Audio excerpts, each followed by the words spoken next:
Building Men is brought to you by Finish the Race Apparel, FTRapparel.com, the creators of all things building men, and by Become Stronger Industries, become-stronger.com, the creators of handmade steel maces, hammers, and other badass equipment. I realized that I know what it means to grind, and I know what it means to to get uncomfortable. Because when you're playing, in pouring rain and the rain's blowing sideways because it's blowing 30 miles an hour, it's pretty uncomfortable. It gets pretty nasty out there. And you have to be so process oriented because you're going to get bad breaks. Your grip's going to get wet and it's going to slip, and you're going to hit bad shots. How process oriented I was able to stay.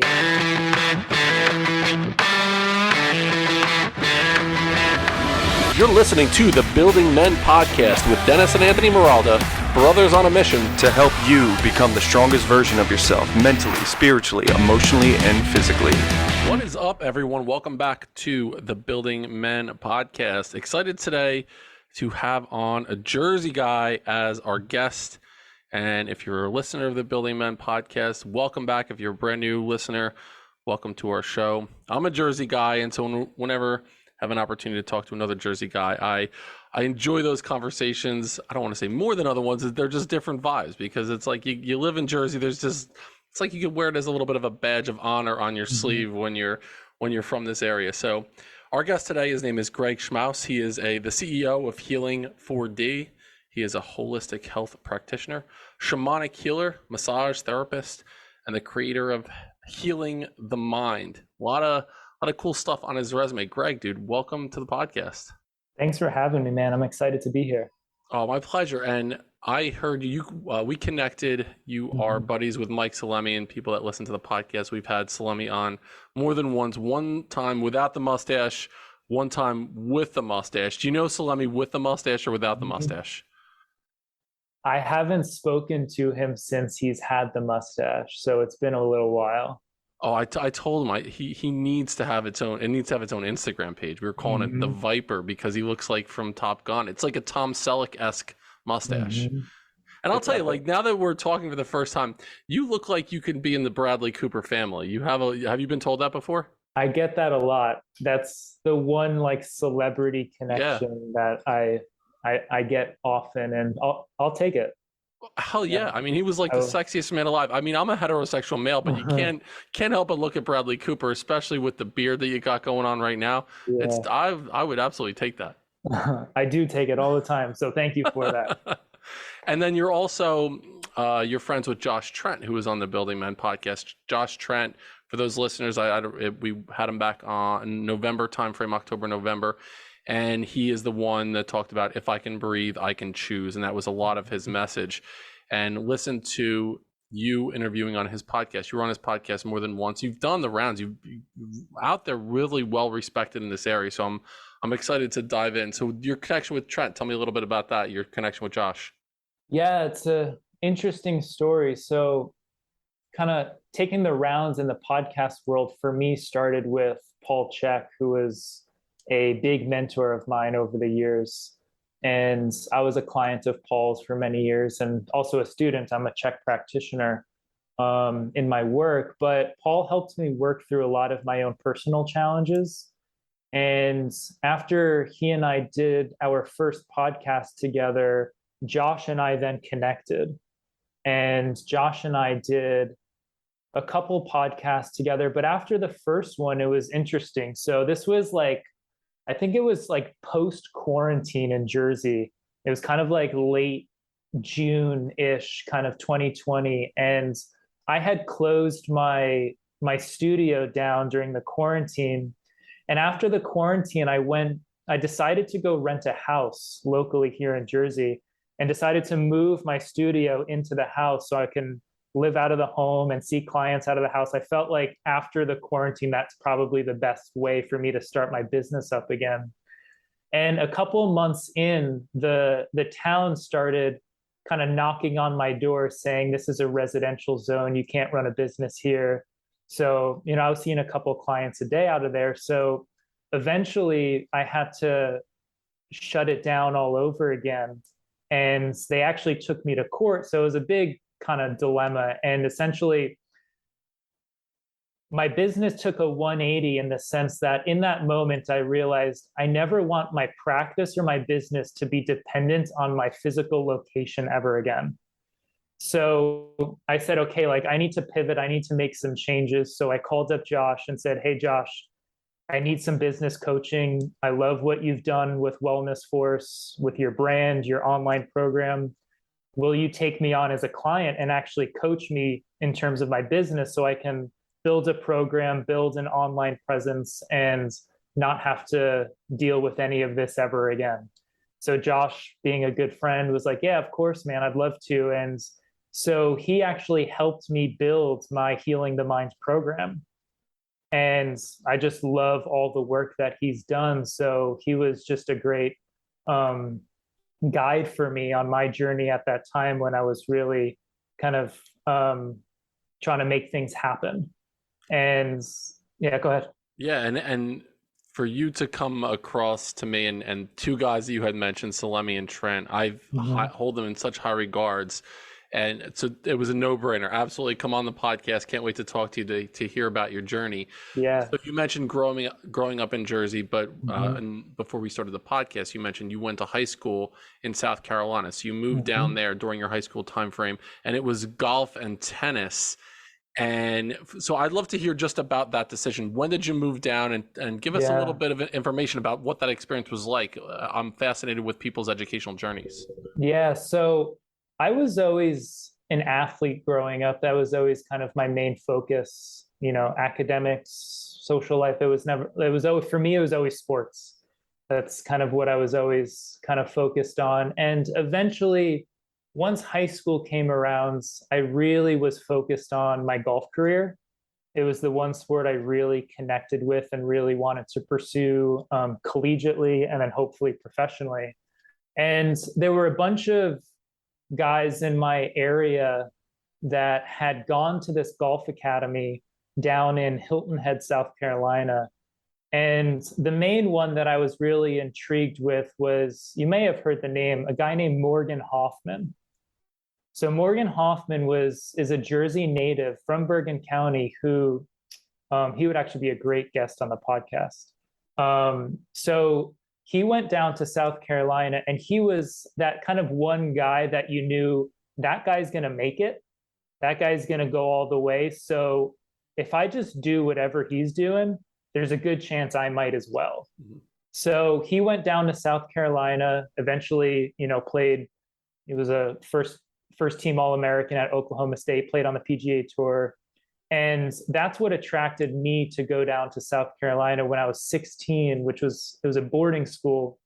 And we essentially went to school in the morning, we trained in the afternoon, worked out in the evening, and we all lived together in these townhomes and apartments. And we had like house parents that lived with us. But it was a great opportunity for me to leave home at an early age and really understand what it means to take care of myself and to take responsibility for myself, my schooling, my sports, my food, my laundry. Like, it was just kind of fast tracked my growth and development.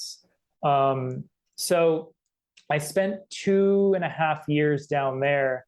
And so I went there the last 2.5 years of high school. And after that, I got a scholarship to play at the University of Houston. So I was playing Division I golf at Houston, and my healing journey really started there. It started during my freshman year of college, where I suffered from a physical trauma and had to go in for surgery. And as I was coming out of surgery and anesthesia, I started developing a lot of different like obsessive compulsive disorder type patterns, a lot of anxiety, a lot of insomnia. And I struggled with that for many years. It still, comes up for me kind of day to day, but, it was really kind of the start of my healing journey that got me into a lot of the work that I do now. So that was kind of the evolution of what kind of really brought me to the work that I'm doing present day. I love that. And I appreciate you bringing us on that journey. And I'll pick out a couple points as you were talking, some things that I jotted down. One, the idea of you going down at 16 years old and having to show up more as an adult in that capacity. You know, you're in charge of making sure you're up on time, making sure that your laundry is done, making sure you're fed, all these things. It's interesting. Gary V posted something recently on Instagram, which I commented on, and he was talking to a woman who was talking about her son who's 22 years old. And he's like, listen, he's 22. He's still a kid. And not that I'm controversial or anything on social media, but I commented and I said, you know what? I think we need to give young people more credit at a younger age, that they are capable of so much more. I remember as a principal, Greg, talking to parents, 13, 14-year-old kids, and I would say, let your kids experience life, let them fail, let them fall down and see if they're able to pick themselves back up again. I feel like as parents, too often right now, parents are coming in and swooping in, solving the kids' problems, and kids never really understand if they have the capability or the capacity to persevere through challenges. So first and foremost, I think that's awesome that you had mentioned that.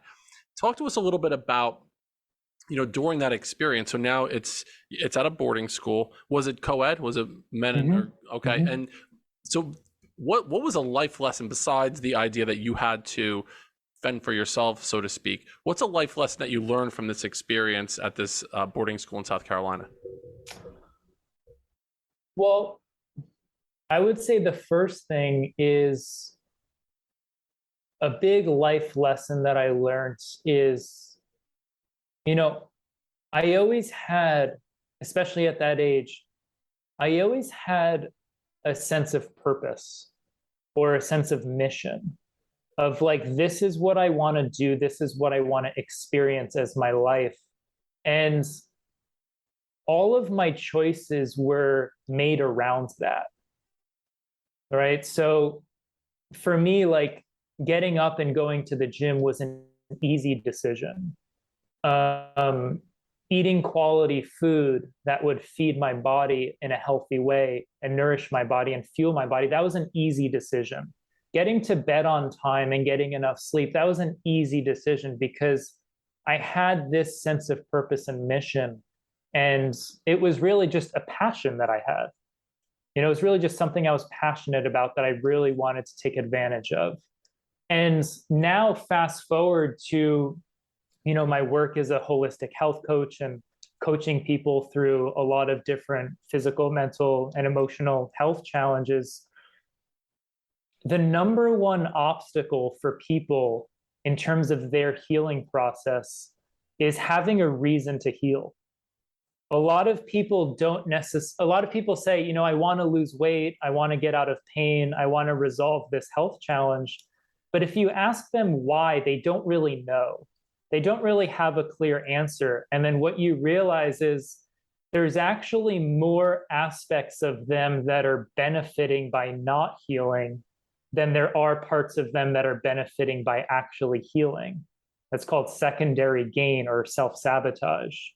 So what I realized from a very early age is it was very easy for me to make those choices because I knew why I was making them. I was really anchored in something that was purpose-driven, was passionate, and was somewhat mission-oriented. And I think most people nowadays are missing that, and therefore leading to a lot of self-sabotage when it comes to their diet and lifestyle, because for them, it feels like the only time they start living is when they're eating a certain food or entertaining themselves in a certain way, or, you know, staying up late at night to do whatever. So that was a big thing that I think I can track back to my time there, is really anchoring yourself in kind of a why. You know, why are you doing this? Why are you making these choices? And what is your reason for wanting to heal and stay healthy? Interesting enough with the idea of this, the self-sabotage piece, and I'll get into that in a second. With, you mentioned like it was part of your purpose. So going to bed early was just who you were, what you did. Getting up at a specific time, eating a certain way, exercising, practicing was who you were. I believe that it's the idea of the unconscious things that we're doing are just part of our routine. So for you, getting up was just, that's what you did. For some people, it's going to the gym. It's just an unconscious thing. It moves it from the conscious to the unconscious once it becomes that daily habit for you. You mentioned that you had there was a physical ailment that you had. So there was this traumatic thing, and that changed a lot for you. And you said you developed OCD, and there were a couple other things that came along with this. Do you feel that once there's this traumatic event that happens, it takes the unconscious and it moves it back into the conscious spot? Like, for example, so say you go through something physically, and for you it was, so say for several people it's drinking water, it's meditating, it's whatever, and then something happens and all those things now are no longer unconscious. They move back to, man, I really need to get up in the morning, I really need to meditate. Did that happen for you as well? Yeah, for me it sensitized me to all of it. So prior to all of that, I was doing those things, but maybe I wasn't actually fully conscious why. But then once I had that trauma and I started experiencing kind of a lot more stress inside of me, a lot more inner turmoil, I realized, wow, when I don't go to bed on time, I feel much worse. Or when I eat a lot of sugar, my mind races even more. Or if I don't go to the gym and work out, I feel a lot more anxiety. If I don't meditate, then so it does make the consequences of your choices and actions much more present in your awareness.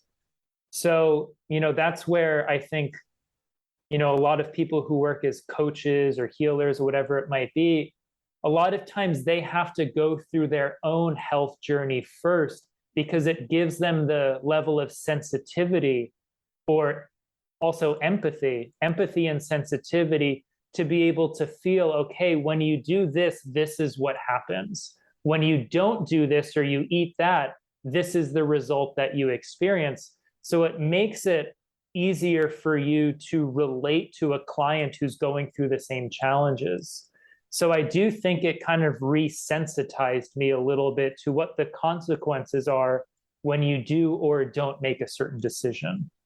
I appreciate that. And with your experience as an athlete in high school and then playing in Division I program as an athlete, I could connect to both of those things, not in the Division I capacity, but playing in college as an athlete. For me growing up, there was a lot of pressure. One that I felt from my father to perform a certain way on the field, especially on the baseball field. And then that turned into me self-imposing this pressure on myself because I thought this is what I need to do to get the love from my father. Was there ever a level of pressure that you felt either from a parental figure or self-imposed as you were playing sports in college? Absolutely. So my relationship with my father when I was growing up, my dad was an amazing provider, and I'm very grateful for all the opportunities that he had provided myself and my siblings with. But on an emotional level, there wasn't much connection there. So I always felt as though the way in which I felt seen, validated, approved of, or any sort of connection was through my performance. And there was also, I felt an internal added pressure because my dad and my family's, they're very academic oriented. And I chose a different path. I chose athletics. So there was a huge aspect of me that felt like I had to prove to them that this was a legitimate path for me to take. And fast forward, even when I decided to end my athletic career and pursue holistic health, my dad is a Western medicine physician. He's an orthopedist. So for me, choosing a holistic health path was also a similar experience of not feeling seen, validated, or approved of by the father figure that the child in you is still craving that from. So there was a lot of that. And what I realized looking back is it created this inner perfectionist in me. And another thing that I learned when I was down in the Carolinas was I would practice hours and hours and hours every day. And I always prided myself in being the hardest worker. And I would be around these other golfers that would work half as much as I would, that would be on the beach when I was on the driving range. And then we would go to a tournament and they would beat me. And at first, I was developing all this anger and frustration and resentment, thinking that, oh, if I just put the work in, that I'm deserving of this outcome. Mm-hmm. But then what I realized is how much of my practice came from a place of perfectionism, came from a place of fear, and even came from a place of self-rejection. And I realized that when I would go and compete, I would just get in my own way. And there was a part of me that would start feeling victimized because I thought I was deserving of a certain outcome, where all of these kids that were on the beach and then playing the tournaments, they were getting out of their own way and allowing the performance to happen. I'm not, telling people to not work hard, but what I realized also looking back is it's less what you're doing and it's more your intention behind it. So you could do the same exercise, the same, training, the same, workout routine, whatever it is. But you have to ask yourself, is it coming from a place of love, self-acceptance, and exploration? Or is it coming from a place of fear, insecurity, perfectionism, or self-rejection? And I realized how much in my athletic career, so much of my, we could say, childhood wounding was really in the driver's seat that I wasn't yet conscious of. Right. Yeah, I can certainly connect to your story as far as the performance aspect of it and feeling that pressure, and even what you decided to do with your career. It definitely resonates with me.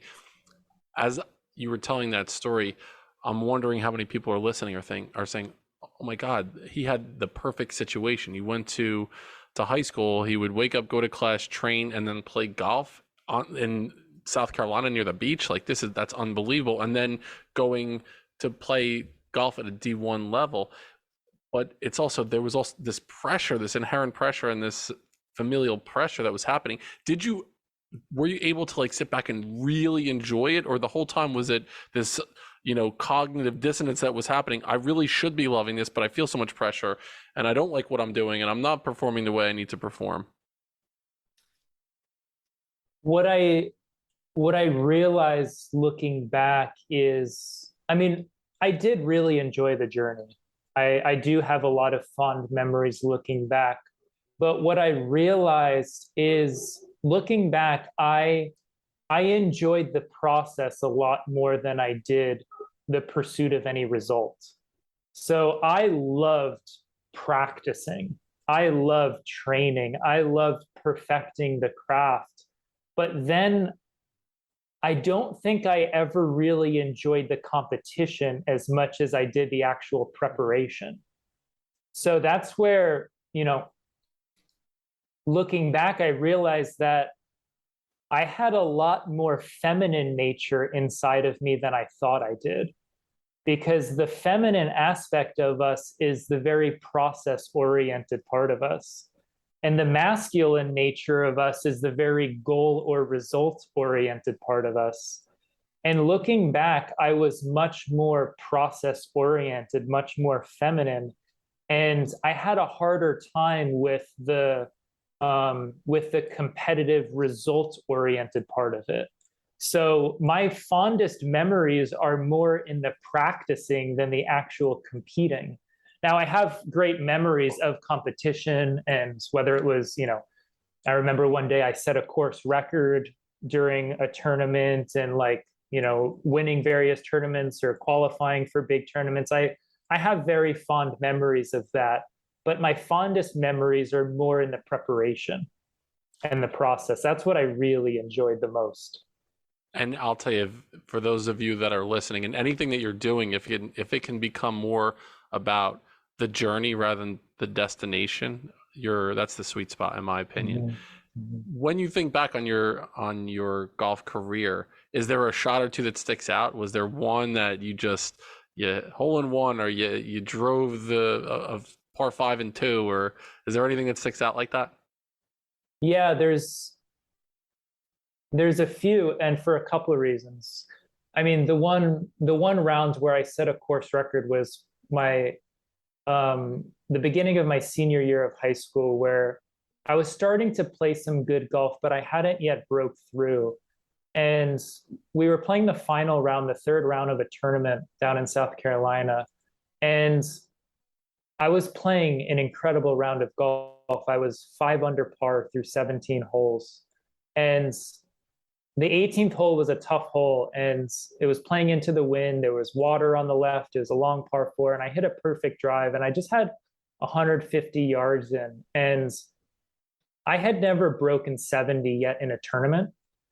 And I hit this 9 iron that I just like flushed it, and I knew it was good. I didn't even look at it. I just like put the club in my bag and started walking, and I knew it was perfect. And it landed literally a foot from the hole, and it was just a tap in for birdie, which I ended up shooting 6 under. So I shot 66, Wow. which was a course record. And that round of golf really also put me on the map for actually playing Division I golf. Prior to that, I wasn't really no one really knew who I was, and I wasn't really kind of in the ballpark of playing Division I golf. But after I played that round of golf, it really put me kind of on the radar. And a couple of weeks later, I was playing a tournament down in Florida, and the final round, it was just 2 days. The final round was a day in which it was pouring rain, and it was blowing like 40 miles an hour. And there was this one hole where it was dead into the wind. There was out of bounds on the left, water on the right. It was like 460-yard par four. And there was so much trouble on that hole because it was so difficult that there was a 5-group backup. So I actually took a 30-minute nap on the tee box, just waiting to play. And I remember just hitting this perfect drive and this perfect three with just like through the wind. And I ended up shooting 71 that day, which was 1 under par. And that 71 was better than the 66, just given the conditions. And what I realized that day was I realized that I know what it means to grind, and I know what it means to kind of to get uncomfortable. Because when you're playing, in pouring rain and the rain's blowing sideways because it's blowing 30 miles an hour, it's pretty uncomfortable. It gets pretty nasty out there. And you have to be so process oriented, because you're going to get bad breaks. You're going to, your grip's going to get wet, and it's going to slip, and you're going to hit bad shots. And what I realized is how process oriented I was able to stay. And I also realized, and this is more kind of like a psyche aspect, that when the weather is poor and there's hard conditions, there's not as much expectation for you to play a good round of golf. And I think one of the reasons why I was always a great player in bad weather was because I felt less expectation. Mm. So I would actually free myself up. And some of the best rounds of golf in my life were played in like the shittiest conditions. And I think it was the aspect of there was less expectation, and I can stay more process oriented. And the 2 and 2 together, I ended up playing my best golf. So that was a very interesting experience that I had looking back. It's like Chevy Chase in Caddyshack asking if he ever played with a wedgie. You ever putt with a wedgie? For me, yeah. I was closer to 66 on the front 9, I think, a couple times than ever hitting 66 for the whole thing. You ever whip your club? You ever get pissed off and throw your club? Yeah, I've broken many clubs, broken clubs in tournaments. I mean, golf's a great teacher. Golf is a great teacher because it teaches you how to manage your emotions. It teaches you how to stay fully present. And it teaches you to start to detach from goals, expectations, and results. Because once you hit a golf ball and the ball's in the air, you have no control, right? You can hit a perfect shot, get a gust of wind, and all of a sudden the ball ends up 10 yards short in the water rather than on the green. And you struck that golf ball perfectly. but you just got a gust of wind that was completely out of your control. So you learn the art of detaching from results and learning how to manage your emotions. And I remember my college golf coach saying, or asking us this question. He said, "What's the hardest thing that you could ever do with a golf shot?" And a lot of us are, thinking about, hitting a certain shot in a certain way. But the answer, he said, is the hardest thing to do is to accept it and to actually move on and be fully present with the next one and to leave that one behind. So it really, there's so many aspects of golf. And that if I look back, I think there's probably more of a sole purpose that I chose the game of golf because of all of the life lessons that it taught me that I now apply in my everyday life, even with clients, tremendous mindfulness, tremendous, presence and breath and working with emotions. And all of that is, paramount. And golf was a great teacher for me. Building men of character, integrity, strength, compassion, and empathy through transformational mentoring, coaching, and motivational speaking is our mission here at Building Men. To work with me as a one-on-one life coach, you can find information in the show notes, or you can visit our website at buildingmen.io, where you can book a free 30-minute discovery call to help you become the strongest version of yourself mentally, spiritually, emotionally, and physically. Now, back to the show. And I'm definitely setting this up for a secondary interview down the road in person at some point. There's so much that you're doing that I want to get into. But definitely want to set the stage and give you an opportunity to set us up with the backstory. You talked to us, Greg, about OCD, and being a principal for many years, I experienced that with students as an educator, and then even with my younger brother who's not here with us right now, how OCD showed up in his life. So how did it manifest itself in how you interacted? So what were the things that you were doing that you would consider to be OCD? Yeah, so it was very interesting. So I had my surgery my freshman year of college, and I had a testicular torsion, which is not a fun time. So when I was coming out of, which means essentially blood flow gets cut off to your male members, and if you don't have surgery, you're at the risk of losing one or both of them. So very painful. Very painful. And as I was coming out of anesthesia and recovering, I wasn't able to walk for about a week. I was in a wheelchair and kind of strapped up. And I remember recovering in this hotel room, and I went to bed one of those first few nights. And I woke up in the middle of the night. And as I opened my eyes, I thought I saw somebody basically the doorway of the hotel room. And I felt very vulnerable, and it kind of like scared me for a sec. When you're kind of waking up and you think you see something, but you're not sure, you're like, is this a dream? Is that real? And for some reason in that moment, it felt very vulnerable. Probably also because I was, in bed, just coming out of anesthesia, not able to walk. So it felt in a very vulnerable place. And after that, I developed this pattern of constantly, anytime I was in a building or a classroom, I would always have to check doors to make sure there was no one there. Because in that moment, I thought there was someone in my hotel room that was not supposed to be.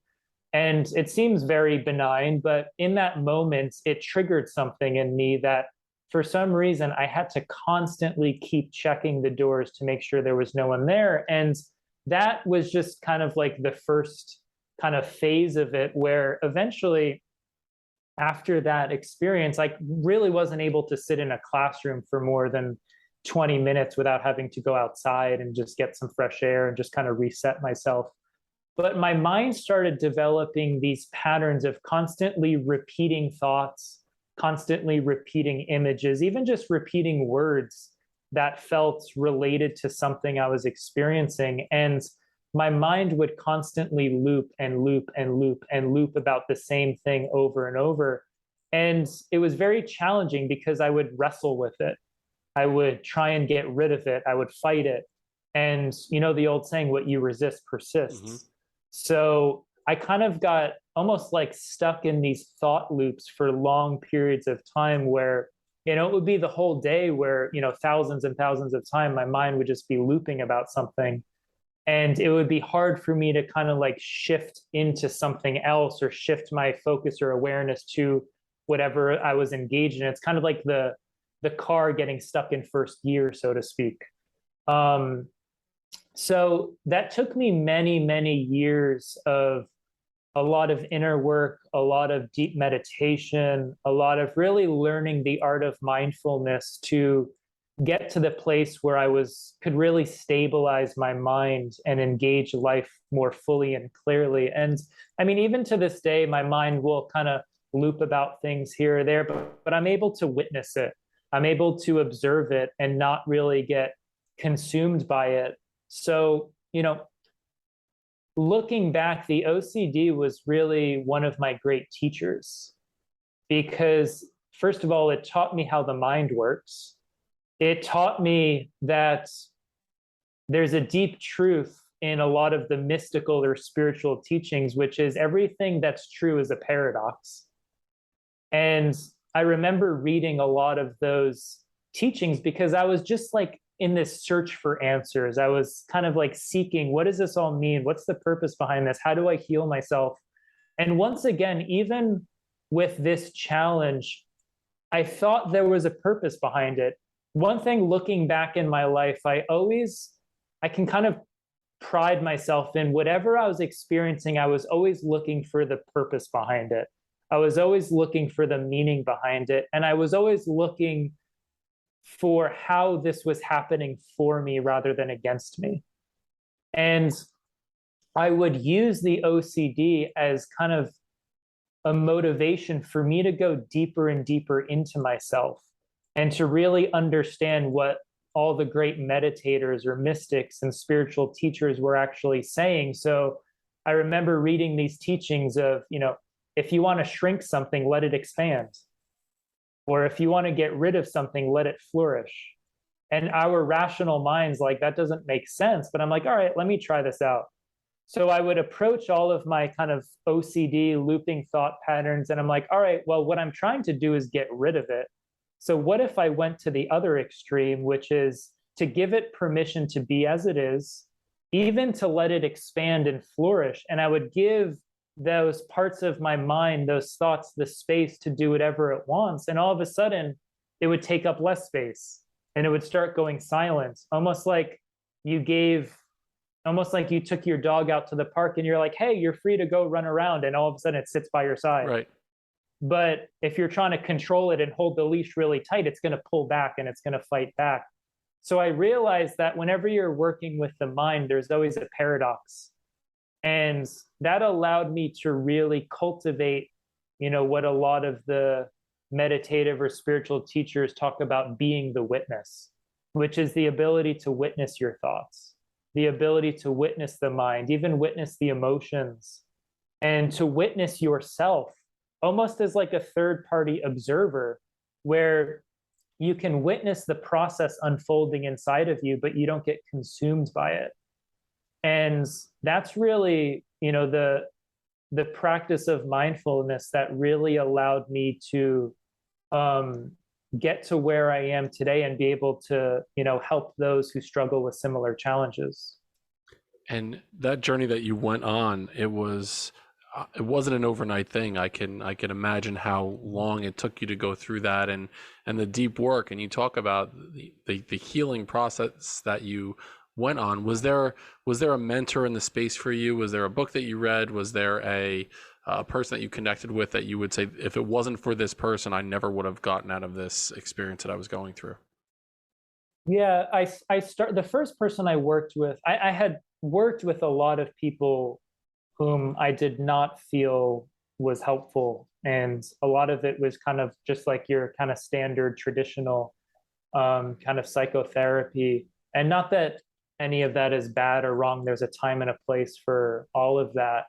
But I remember I started working with this one gentleman who who was a student of this guy named Jeffrey Schwartz, who was kind of an expert in OCD, but really took a very kind of mindfulness-based approach. So he was the first person that I worked with that really supported me. But eventually I started working with Paul Chek, who ended up being a great mentor of mine, and even, is still to this day a great teacher, mentor, and friend of mine. And he really took me on a very deep journey into myself and taught me tons of, different meditations and kind of shamanic based healing practices, even plant medicine journeys, and really took me into the parts of myself that I probably didn't want to go, or the aspects of myself that I didn't want to feel. And Paul really, taught me what it meant to really love myself, take care of myself, and to parent myself, and to parent all these different aspects of myself the way they need. And now I can honestly say that most of the time I can be the parent that I need to myself and the best friend that I need to myself. And what you realize is a lot of the OCD or a lot of these different aspects of yourself that show up, they're aspects of us that we don't want to feel. There's aspects of us that we don't really want to engage. And a lot of it is what we call the shadow, or the parts of ourselves that we've divorced ourselves from for various reasons. And that's what happens during trauma, is a piece of us fragments. It's kind of like a piece of the puzzle kind of breaks off, and is kind of, we've created the illusion that there's kind of separation or division inside of us, or fragmentation. So Paul was really the teacher and mentor for me that really helped me put these pieces back together. You mentioned the shadow, and it brought up the idea of archetypical masculine types of king, warrior, magician, lover. It's something that I have spoken about frequently on the podcast. Yes. It's also something that you believe in and that you speak about as well. So talk to us about where that came into your life, and what are a couple thoughts around the idea of archetypes? Man, I love exploring archetypes, and that's, one of the big passions in my life right now is really exploring the archetypal landscape of us as individuals and us collectively. So, I'm a big fan of Caroline Myss's work. Caroline Myss is the one teacher that really pioneered what's called the survival archetypes. And the survival archetypes are the archetypes that show up when we're under stress or in survival mode. So these are the archetypes that keep us alive, so to speak. So we have the child archetype, which is the first one. This is the aspect of us that is pretty much helpless and powerless. The child is dependent on mom and dad or whoever the caretaker is for their own survival. The child doesn't yet know how to feed itself, how to take care of itself, how to, give it what it needs. So we always start with the child archetype. And then what happens is we start having these experiences where we start feeling victimized, whether it's a parent judging us, punishing us, a bully at school. So we start giving birth to the victim archetype, which is the aspect of us that pays attention to any time we think we're being victimized. And that's the second survival archetype, which then leads into the saboteur, which is where we start to self-sabotage as a means of keeping us alive, safe, and secure. So the saboteur is the third survival archetype. And then we have the prostitute, which is the aspect of us that thinks for our own safety, security, or survival, we have to compromise ourselves, or we have to negotiate ourselves, or we have to sell ourselves for whatever the survival mechanism, whether it be financial or just security reasons. But essentially, the first four archetypes that we give birth to are these four survival ones, because they're the ones that keep us alive. They're the ones that show up when we're under stress. And anytime we shift into that fight or flight state, we usually revert back to these four survival archetypes.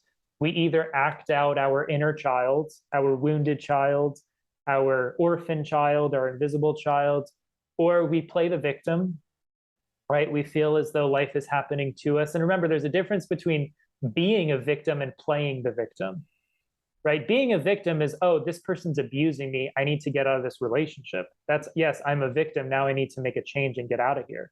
But playing the victim is kind of like that disempowered, defeated aspect of us that doesn't take self-responsibility because it's always someone else's fault, right? Which then leads to the self-sabotage.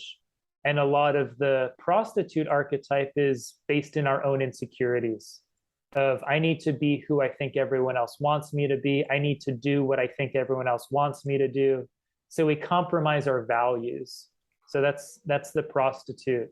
And those are the 4 archetypes that, if you really want to know what prevents us or what stops us from healing, it's usually one of those 4 survival archetypes or any combination of them playing themselves out. Because remember, those archetypes are our relationship with our own power, right? Those archetypes are where we give our power away.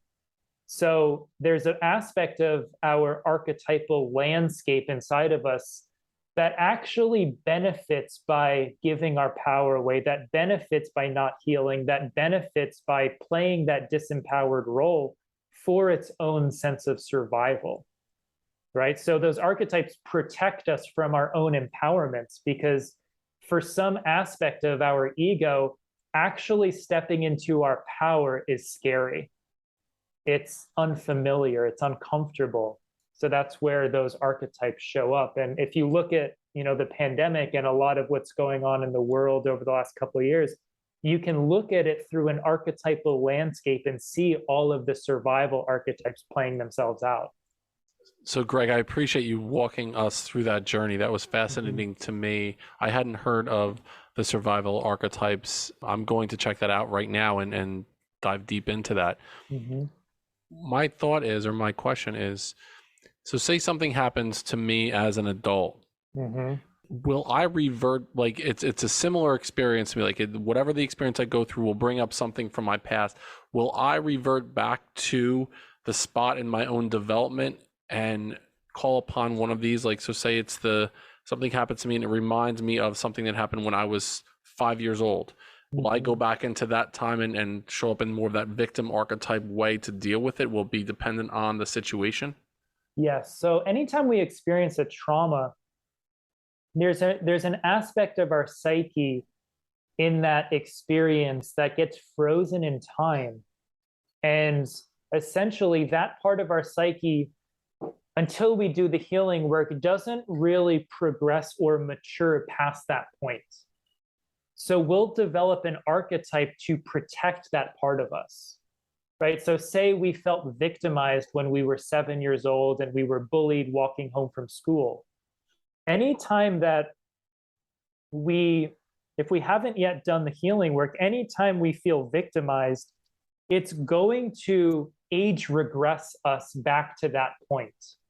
Because essentially each archetype has an origin. And we usually play out that archetype based on the first time we experienced it. So the first time we felt victimized, or the first time we prostituted ourselves, or the first time we self-sabotaged, that kind of sets the tone or sets the foundation for that archetypal pattern until we develop the awareness of it and can now bring conscious change to that pattern. And what's very interesting is you talked about, and since this podcast is about building men, you talked about the male archetypes of king, warrior, magician, and lover.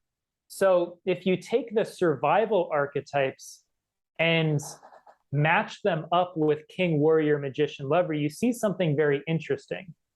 You see that the king and the child archetype go together, the warrior and the victim archetype go together, the saboteur and the magician go together, and the prostitute and the lover go together. So if there's anything unresolved with the child archetype, it will impact your ability to step into the king archetype. If you're acting out the warrior archetype in an irresponsible way, the first thing you do is you start victimizing others. Or you might have a hard time stepping into the warrior archetype because you feel victimized by life. The magician is the archetype of creation and manifestation. But the shadow side of the magician is, remember, deception and illusion. So the saboteur archetype is the archetype that creates deception and illusion and uses those belief systems as an excuse to self-sabotage. Like the illusion that I don't have enough time to meditate, or the deception or the illusion that I don't have enough time to go to the gym, right? So the saboteur likes to create illusion and likes to essentially create a story gap, which is the gap between the illusion and the truth. Remember, the saboteur doesn't want to look at the truth. It likes to stay caught in the illusion. It likes to deceive itself of like, oh, this is why I'm eating my ice cream tonight because X, Y, and Z. That's all deception and illusion. That's not being honest with yourself, right? That's the shadow side of the magician, is where you're deceiving yourself, where you're creating illusion and not willing to see the truth of something that's going on in your life. And then the prostitute and the lover, remember, the shadow side of the prostitute might be what we do in the name of love, but is really out of fear and compromise, right? So it's where we people please, where we're saying yes to everybody, where we don't set boundaries. So you could actually see these 4 survival archetypes match up perfectly with the 4 male archetypes and how they might express themselves in the light and the shadow. So if I am a young man and I'm experiencing one of these things, or I'm the parent of a young man who is recognizing one of these survival type archetypes or the shadow figures manifesting themselves in my son at this point, what's some work that I can do? How do I help them through this? Well, I think the first step is always to acknowledge where they're at and to acknowledge, to create a safe container. I think that's always the first step with children, is to create a safe container for them to express exactly where they're at. And I think one of the things where we get into trouble with children is we're too quick to try and fix, change, or rescue them, rather than to allow them to have their experience. So that would, I would say, be the first thing, is the prerequisite to really being fully present and supporting a child is to give them permission to be as they are without it triggering. Remember, if someone's playing a victim role, very often it triggers our inner rescuer. Remember, the victim's always looking for a rescuer and the rescuer is always looking for a victim. So if we see someone struggling, it's important that we don't project the victim archetype onto them, which triggers our own inner rescuer to go and save them or to fix them. Because remember, anytime you're trying to fix someone, you're reinforcing that they're broken. Right? So the first thing I think is important is to validate their experience and to then ask good questions, not give answers, but to ask good questions. And eventually you'll arrive at the story that they're telling themselves.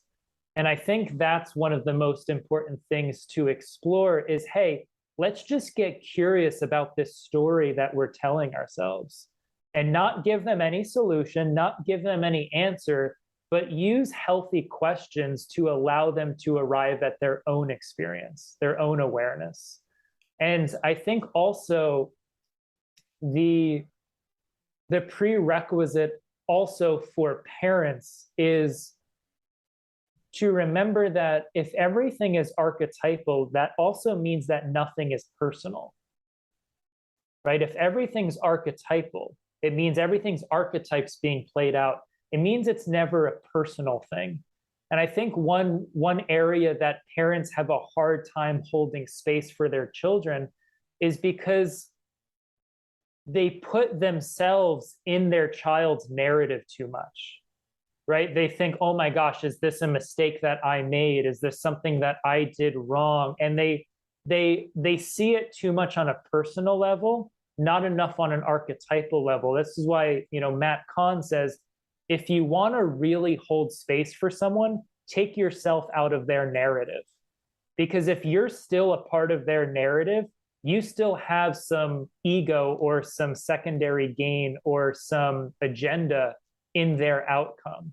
So in order for you to actually hold space for someone, you have to completely take yourself out of their narrative, which is why understanding archetypes is so important, is because you realize when you understand it's all archetypes being played out, it's never a personal matter, right? Which then that allows you to actually hold space for something without taking anything personally. Man, that is profound right there. Two things that I thought about as you were talking, Greg, were as parents, especially taking yourself out, like, what am I doing wrong as a parent?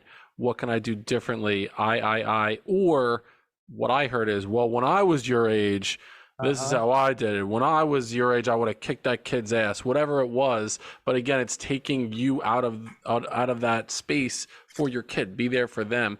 And I love the piece about asking good questions. I tell educators this all the time. Instead of giving false praise or it becomes white noise, ask good questions. Ask those deep questions, having the child reflect on the process. What that will do is help them understand the importance of asking themselves the question, which is the next level. That's so important for educators, for parents, to ask good questions and then challenge those that you're working with to ask themselves good questions, which it seems like you went through that journey the whole entire time. Before I get to my last question, I knew this was I was going to get to the end of the hour. There's just one thing. Yeah, go ahead. If you don't mind me adding one more thing. Yeah, it absolutely, just kind of popped in my mind. Yep. So my girlfriend and her daughter, they take Kung Fu lessons. And in the Kung Fu lessons, they do what's called energy fitness training, which is really being mindful and conscious of your internal state and where your energy's at. And they have certain questions that they have you ask yourself whenever you're assessing where you're at in any given situation energetically. And two questions really come to mind that are so powerful. And the first question is, are you in a state of open curiosity or are you in a state of certainty? And a lot of times where we get stuck or where we feel challenged or where we feel stressed are when we're not in a state of curiosity, but we're in a state of certainty. So really embracing curiosity and stepping out of certainty is really important. And I think parents with their children, if you can step more into curiosity and less into certainty of, I know what's going on, or I have the answer for you, but actually getting curious, that creates a safe space for your child. And then also, the second question is, are you in a state of observation or interpretation? Where most people, especially when they have some sort of, when they're taking things personally or they have some sort of investment in the narrative, they immediately go into interpretation rather than staying in a state of observation. So when it comes to parents and relationships with children, the more you can stay in a state of curiosity and observation rather than certainty and interpretation, you're going to be way better off. And that creates a safe space for your child to actually step into their vulnerability, to express authentically, etc. What a great point. And in any relationship, any conversation that you're having, if you are in that state of observation and open curiosity, it takes yourself out of it, and it takes all the judgment out of it as well. We go into conversations so many times with the idea that we're right and the other person is wrong, and we're not truly listening to what they're saying or trying to experience what they're sharing with us as well. So you mentioned your girlfriend and your girlfriend's daughter. It brought me back.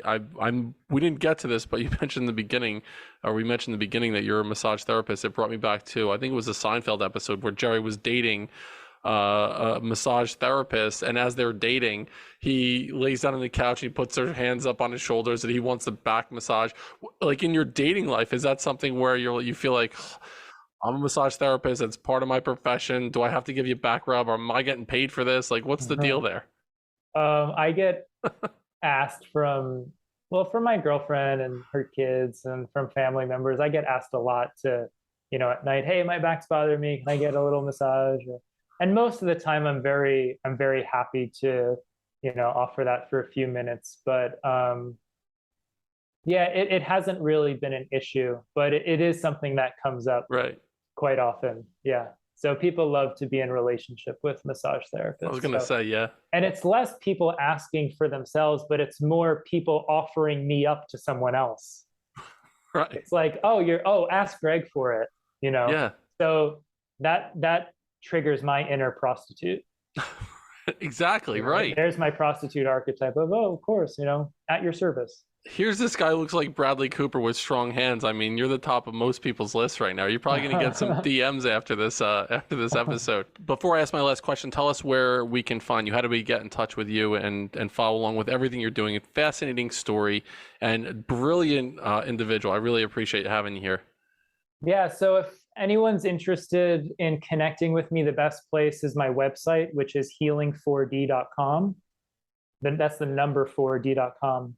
And on my website, they can email me. They can check out some of the list of podcasts that I've done, webinars that I have recorded on there. So I have some content already up there for people to check out. If they're interested in some one-on-one coaching, that's the best place to connect with me. If they're interested in my Healing the Mind, which is a 21-day online program, which they go through on their own, they can go to healing4d.com/HTM. And if they use the code podcast20, they can save 20% off to get started on that program. And that 21-day program is really just a program that I built from my own experience coaching clients and my own experience on my own healing journey and all the things that I know that really work and are just really at the core and foundation of healing from anything, but here specifically more healing anything mental, emotional. But, the truth is that a lot of times the work we have to do, whether it's physical, mental, emotional, is the same anyway. So it's really a great program to kind of take you through the necessary steps to find wholeness. So healing4d.com/HTM is the program. And then healing4d.com is just my kind of main home base. And in terms of social media, Instagram's really the only one that I'm actively engaged on, which is 4D Healing. So that's where they can find me on social media. And I usually post 3-4 times a week, 1 or 2 teaching videos, and then a couple other stuff here, there, things that I'm doing, workshops, webinars. So those are the places that they can find me. Tremendous. We'll put all that information in the show notes for the listeners to go and check out. Appreciate the offer for the 20% off. The last question that I always ask on a podcast, Greg, is someone who's listening right now just got a ton of value from the last hour plus from our conversation and from you. I know I did. I learned a ton during our experience together, which to me, I mean, to do what I'm doing and to learn something every single day, it's really profound. So say someone is done listening to this episode after you answer this question, they hit pause or hit stop. What's one thing that they can do right now that will change the trajectory of their life by doing just this one thing? I would say I got kind of a tie for two that come to the two that popped in my mind. The first is spend more time out in nature and less time on your device. Just very basic. Just spend more time out in nature and less time on your device. I think especially a young generation who grew up with all this constant overstimulation, the more we can just get back to the natural world and really ground ourselves in the elements, and turn off that constant overstimulation in the nervous system and the senses, I think that is really, really important right now. And the second thing that popped in my mind is just to start a basic meditation practice, just to start following your breath and just repeating a mantra. It might be just breathing in, breathing out. And whenever your mind wanders, just come back to your breath and just come back to repeating a mantra, breathing in, breathing them out. You might just follow the rising and falling in your belly. You might follow the in-breath and out-breath through your nose, but really anchoring yourself in your breath with a mindfulness-based practice, that really opens the door to everything we're talking about today. So something as very simple as just following your breath and repeating a mantra can change your life significantly. So I would say a simple practice like that, and just spending more time in the natural world, those would be the lowest hanging fruit that I could really offer anybody as just very practical things to do. When I started meditating, Greg, it was Headspace, that app, and I always followed. There were a couple different monks that were doing it. One was Andy. He would be the one that I would typically listen to. And as you're talking, I was thinking, if you're out there in any capacity listening and you have any control of this whatsoever, I feel like you would do a great job with something like that, like doing like guided meditations. As you were talking several times, I was thinking the cadence, the volume, the tone of your voice, the way that you communicated is very meditative in nature. Like I could see you leading guided meditations for people as well, without a doubt. I don't know if that's something you ever thought about or were approached about, but it's well done. It's obviously in my Healing the Mind program, there's a lot of guided meditations in there.